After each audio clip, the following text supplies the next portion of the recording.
Mi madre había muerto. Supongo que ustedes ya lo habían adivinado, pero lo que estoy seguro que no habían previsto es que tan cuerda como siempre estuvo, mi madre decidió terminar con su vida, al igual que mi abuela. Eso era lo que les estaba contando a mis primos durante el pequeño velorio de apenas unas 4 horas que hubo en su honor. Aunque la duración fue muy poca, acudieron muchas personas que la conocieron y muchas otras que probablemente ni siquiera la habían visto, pues eran socios y clientes y algunos empleadores de mi papá que se habían sumado a la pena de la familia.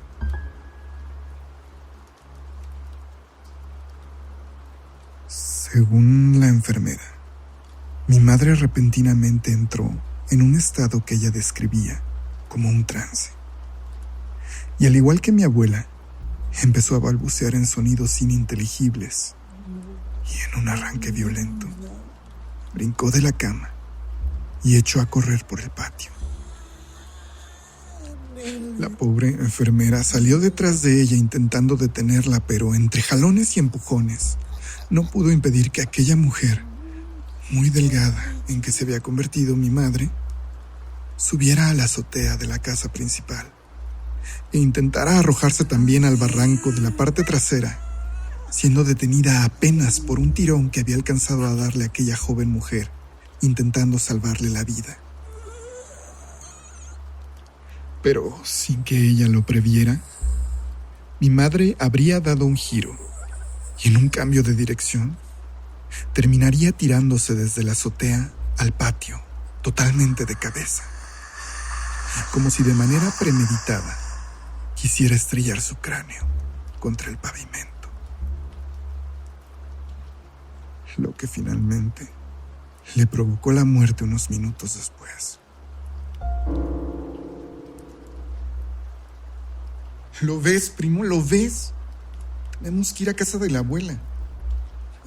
Yo sé que nada va a regresar a tu mamá o a la mía, pero al menos sabremos un poco más de esa mujer que parece que trajo estas desgracias a nuestra familia, dijo Rodrigo. Pero aunque todo estaba acordado y habíamos hecho un plan, la verdad es que entre la tristeza, el desgano y nuestras ocupaciones, permitimos que el tiempo pasara. Y esa visita a casa de la abuela se había retrasado ya casi un año. Y es que tampoco era tan sencillo. Aunque habíamos tratado de manejar nuestros planes de manera discreta, nuestros padres se habían enterado y tajantemente nos prohibieron ir a visitar esa vieja casa. Por otro lado, Rodrigo y yo habíamos estado atendiendo parte de los negocios familiares que habían estado creciendo bastante y ahora apuntaban a poder arrastrar a mis demás tíos a esta bonanza económica que había caído sobre nuestras dos familias durante este último año.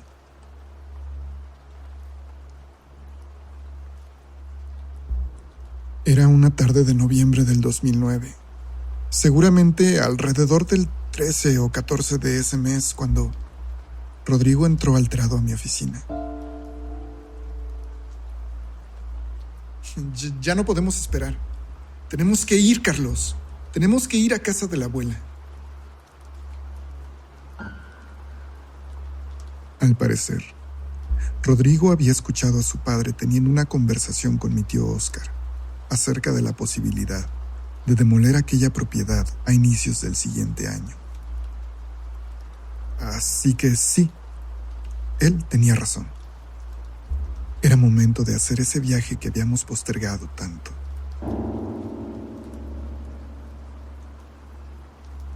Preparamos algunas cosas en los días siguientes. Le avisamos a Manuel, a Fabiola y Lalo, nuestros otros primos de edades cercanas, para que supieran dónde estaríamos. Y yo le avisé por teléfono a mi hermana que desde la muerte de mi madre había decidido quedarse en Boston y había encontrado un poco de consuelo en una congregación cristiana. Por nuestros padres, en este momento no había mucho problema. Todos mis tíos habían estado enormemente ocupados en la consolidación de nuevos negocios, y en la construcción de un pequeño complejo de distribución y área de juntas exclusivo para sus reuniones con los altos ejecutivos del gobierno. Además de que, ya con 30 años, era extraño que Rodrigo o yo le avisáramos a nuestras familias lo que hacíamos o a dónde íbamos.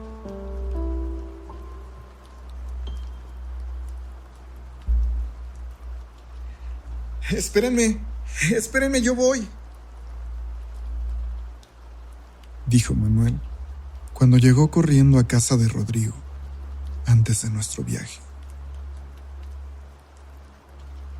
Partimos un domingo por la mañana en la camioneta de mi primo y durante el camino estuvimos hablando, recordando todo lo que sabíamos de la abuela y de por qué había sido relegada del núcleo familiar al quedar viuda.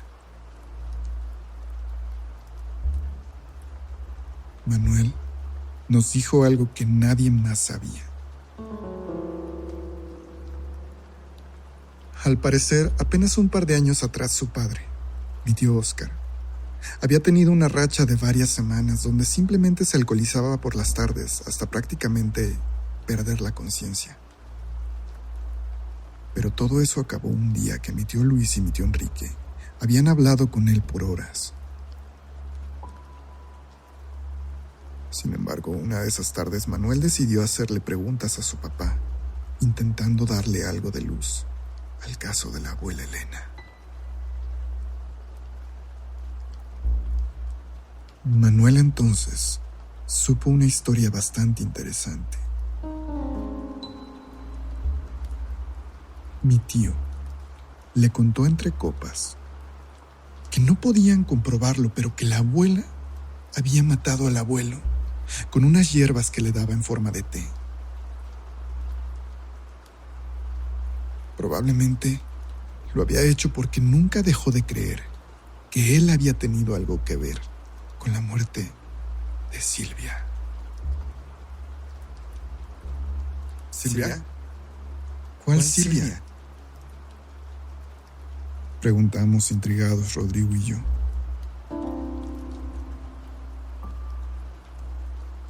Nunca supimos esto con anterioridad, pero, al parecer, todos nuestros tíos habían tenido una hermana. Sin embargo, la niña había sido encontrada desangrada en un monte cercano a la casa a la que íbamos, víctima probablemente de algún criminal que se escondía en aquellos parajes. Ella tenía apenas 7 años. Un par de años después, mi abuelo murió sin razón aparente, y mi padre, siendo su favorito, había heredado todos los negocios de este a una muy temprana edad, lo cual explicaba en mucho mi posición económica, más alta en comparación con la de los demás tíos. A partir de ese momento, todos mis tíos habían generado un enorme resentimiento para con la abuela, a la que fueron abandonando y relegando tan pronto pudieron salir de aquel poblado para trasladarse a la ciudad.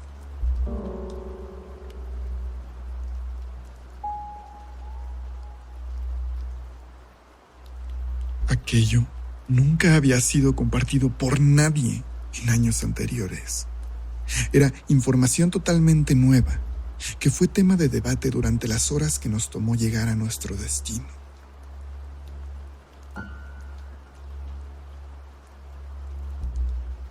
Cuatro horas después, Rodrigo estacionó su camioneta en nuestro punto final del recorrido. La casa de la abuela estaba en un poblado enclavado en la selva, apenas unos minutos pasando Jalapa. El lugar era francamente pequeño y a todas luces con habitantes de recursos muy limitados. Pero al final de un camino de unos 100 metros se encontraba aquella casa, que más bien podríamos definir como una mansión, dañada por la humedad pero imponente en tamaño y construcción. Parecía una gran casona de la época colonial, evidentemente mucho más ostentosa que cualquier otro lugar cercano.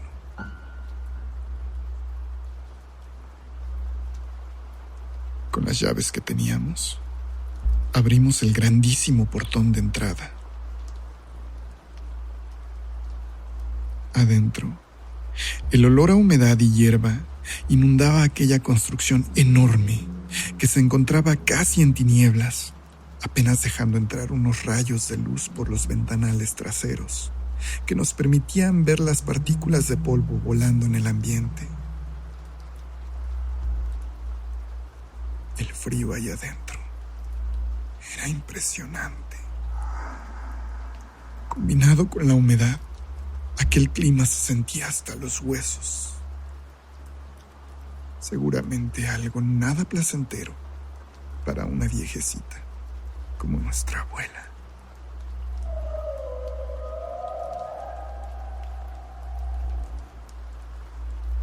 No es necesario que me extienda demasiado en el relato de esa visita. Solo les diré que aquella casa era impresionante. Contamos 13 habitaciones, todas ellas muy grandes y de techos muy altos, aparte del comedor, la cocina y la estancia. Pero lo único extraño es que todas, y sobre todo esa que parecía ser el dormitorio de la abuela, estaban repletas de crucifijos e imágenes religiosas.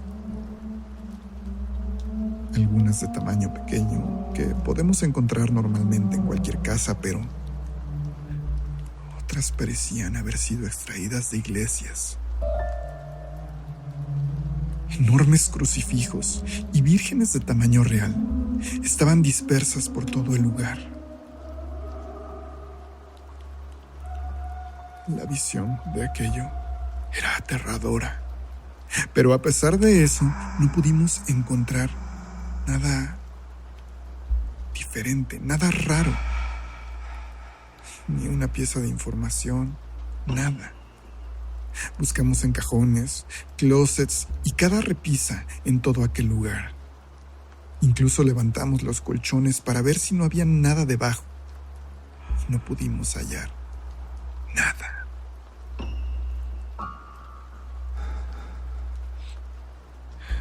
Decepcionados y sintiéndonos un poco tontos, decidimos irnos a descansar cuando apenas, con un movimiento de cabeza, juro haber visto de reojo por las ventanas que daban a la parte trasera a una niña. A mi cerebro le tomó un minuto procesar aquello, pero después reaccioné. Era la niña que más de 20 años antes había visto en mi casa aquel día que la abuela nos visitó. Era ella, no tenía yo la menor duda. Salí corriendo intentando encontrarla, pero evidentemente no había nadie. Rodrigo y Manuel salieron detrás de mí sin entender por qué yo había salido disparado hacia el patio trasero. Solo pude decirles que creía haber visto a alguien en la propiedad, pero no les especifiqué quién. Ya afuera en el patio, según mis cálculos, esa niña estaba parada cerca de una fuente de piedra que tenía una virgen al centro. Estuvimos ahí de pie unos minutos, antes de que Manuel notara algo. Unas lajas de piedra estaban sueltas en el piso. Al moverlas, encontramos ahí algo, tal vez lo que estábamos buscando.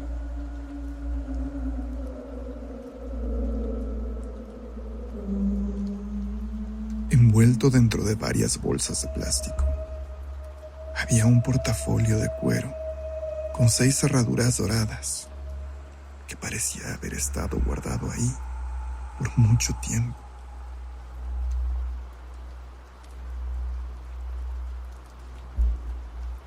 La noche empezaba a caer y simplemente tomamos aquel maletín y nos subimos a la camioneta para regresar a Jalapa y pernoctar en algún hotel para emprender el regreso a la mañana siguiente.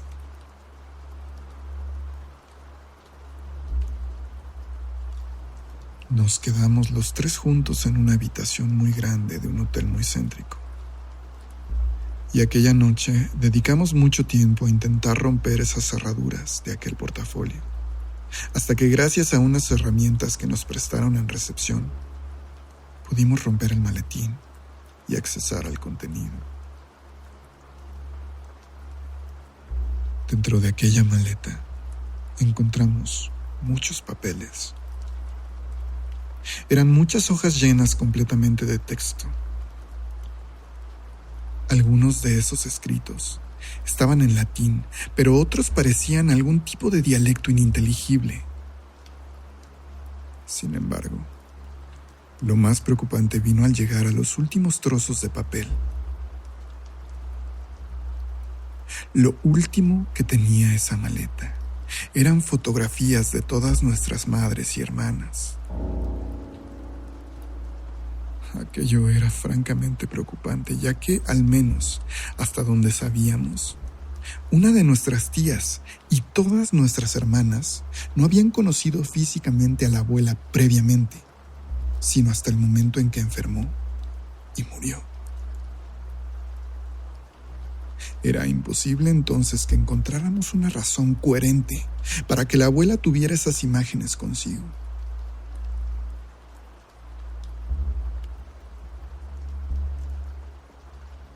Estábamos asombrados los tres. Y de repente, Manuel empezó a llorar un poco. Rodrigo y yo, extrañados, le preguntamos qué ocurría. Y nuestro primo se sinceró entonces con nosotros.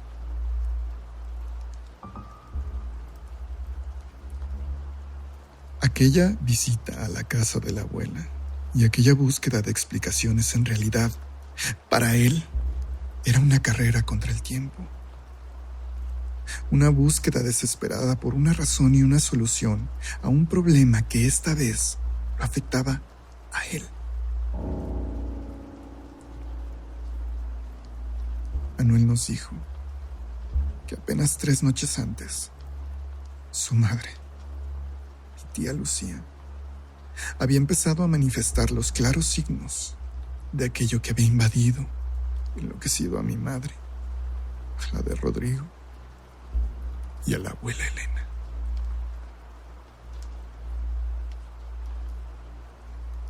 Eso no es todo, primos. Fabiola no quiere decirles, pero la tía Sofía lleva una semana con lo mismo.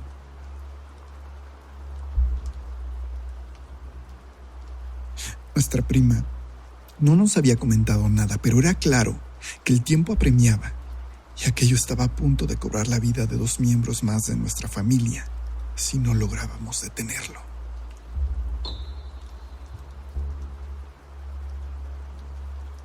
Volvimos a la ciudad al día siguiente. Bastante nerviosos e inquietos, intentamos cada quien por nuestra cuenta buscar ayuda. Nosotros no teníamos idea de nada de brujerías y cosas así, pero consultamos con chamanes, adivinos y brujos, sin que realmente pudieran dar una solución a todo aquello. Algunos incluso, al ver aquellos papeles, se negaban a darnos cualquier servicio, pero nadie nos explicaba nada. Una noche, mientras volvía a revisar aquellas hojas en mi departamento, encontré una foto que parecíamos no haber visto antes.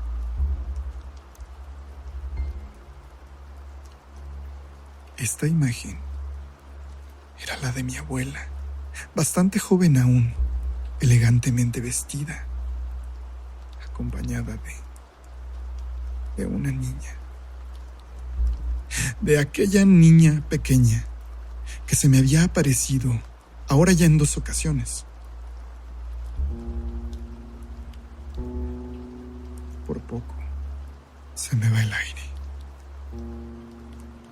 Di la vuelta a aquella fotografía y una inscripción en lápiz fechaba aquella imagen en 1965. Y la acompañaba una inscripción que me dejó helado. Aquellas letras manuscritas un poco borrosas decían: mi hermosa Silvia, siempre te amaré.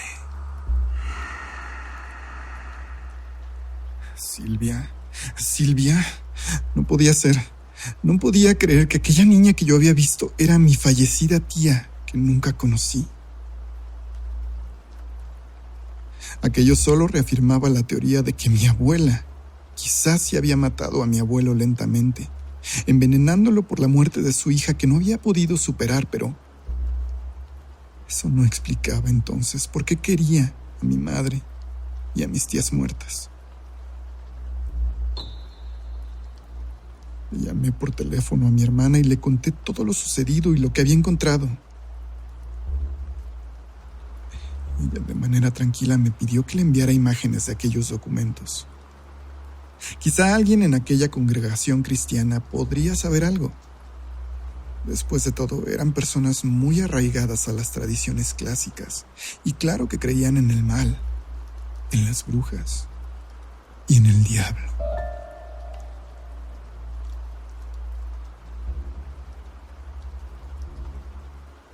Podría detenerme a narrarles de manera repetitiva lo que aconteció los días siguientes. Pero basta con que sepan que, sin poder encontrar una cura a aquella especie de embrujo, mi tía Sofía y mi tía Lucía eventualmente murieron en las semanas siguientes antes de que terminara el año, aquejadas por los mismos males de mi madre, mi tía y sobre todo mi abuela.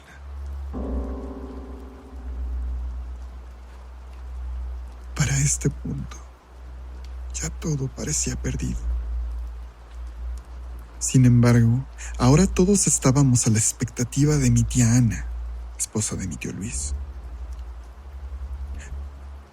Pero a pesar de todas estas desgracias, los únicos preocupados éramos nosotros, los primos. Nuestros padres habían decidido voltear la cabeza hacia sus negocios, que parecían alejarlos del dolor y los mantenían ocupados, mostrándose casi insensibles ante tantas muertes en la familia.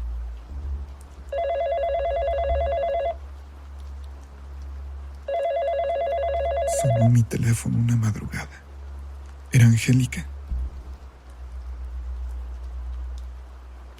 Carlos, te envié un correo.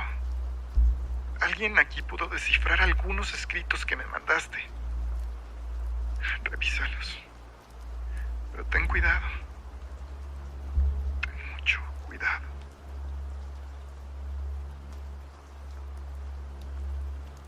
Me levanté de la cama de un brinco y encendí mi computadora rápidamente.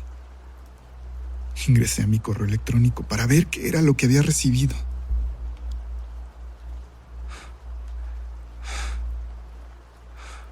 Sentí que me dieron una bofetada en el rostro apenas después de leer aquellas traducciones.